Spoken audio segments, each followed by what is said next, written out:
This is Cheeseburgers of the World. We're closing it out with the California Smash. Let's get to this. All right, so I think we talked about the beef already. This beef right here is a bit different, 22% fat for this California classic. So in 1947, a place called Apple Pan opened up. They started that burger that we also love so much that In-N-Out has made very, very famous. I don't know the complete story behind it, and I don't want to start no beef, but something's fishy here because the burgers are very similar. We're gonna get that started. We're gonna make two amazing smash patties here. We're making doubles because when you go to In-N-Out, what do you like, a double or a single? I mean, I like a double myself. So we're gonna make two doubles here. I got my my grill roaring over there. It's gonna be nice, classic California smash burger. So California recently has resurged as one of the best locations in the world, definitely in America, for burgers. They got burgers in every corner. There's street corners of good burgers. I recently just came from there, and I gotta tell you, the burgers are absolutely delicious. I've been to Apple Pan, and I've also been to In-N-Out. But there's some other really amazing classic burger joints there. So let's talk about this Apple Pan and In-N-Out rivalry. If you go to Apple Pan, it's an extreme classic diner style burger joint. Celebrities go there, locals go there. They actually have employees that's been there for 40 years.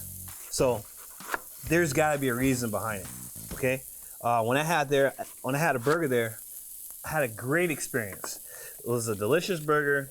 The people were extremely nice. There's a big difference between their burger and the In-N-Out burger, and that's this. They do a chili sauce. In-N-Out does more of a mayo-based sauce.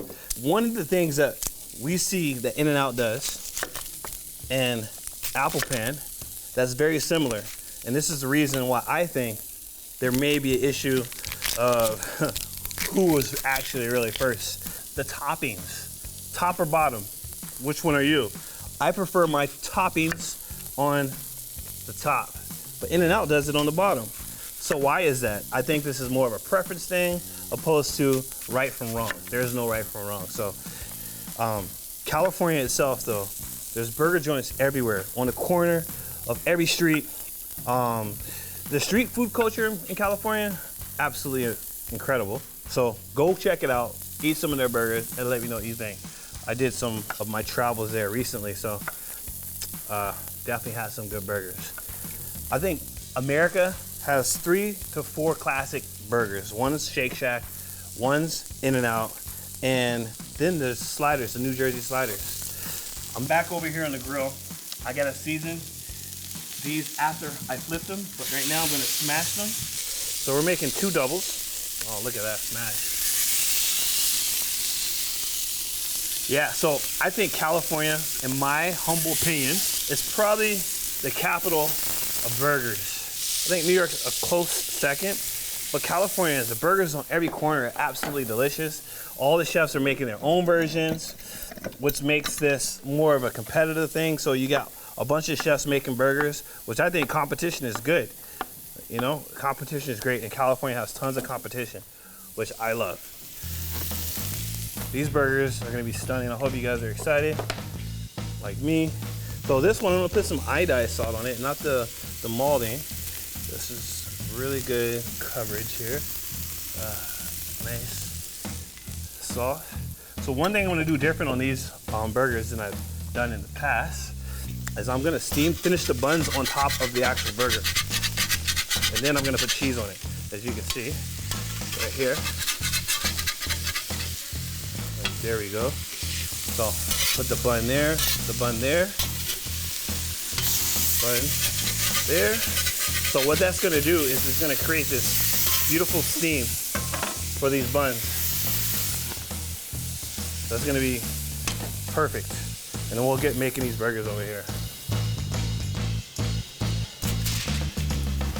So the reason why these came into existence is because burgers had all this juiciness and flavor falling out the back of it. And when you make these nice burger, I call them the burger holders, they make it easy to eat, very easy to eat. So my buns are nice and steamed, which is super incredible.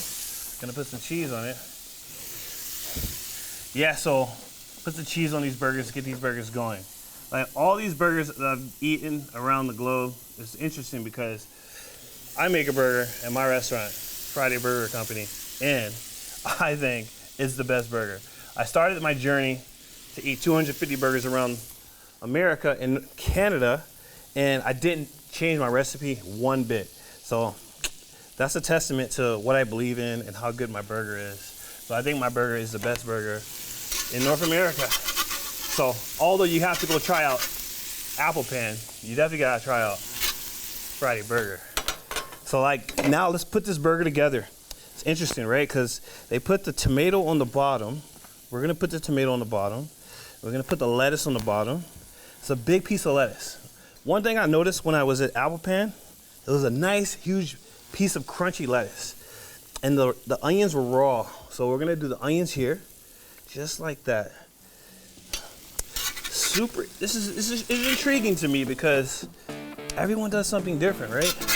And you wanna know why they do things different, which makes these burgers so regional and distinct to where they're from. It fell over, that's fine. We'll go here and put the sauce on. Yeah, put the sauce on, look at that. Look at that burger right there, guys. Look at that, it looks so good. Look at that, all right, get a bite. I'm gonna wrap the other one.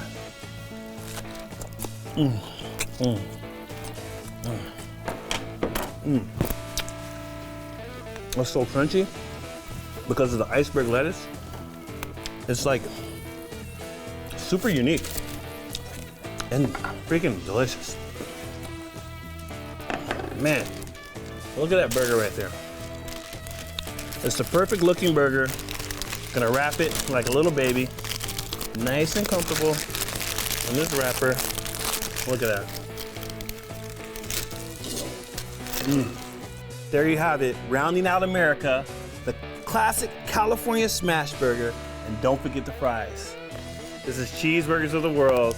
Check me out next time. Yeehaw! For more travels.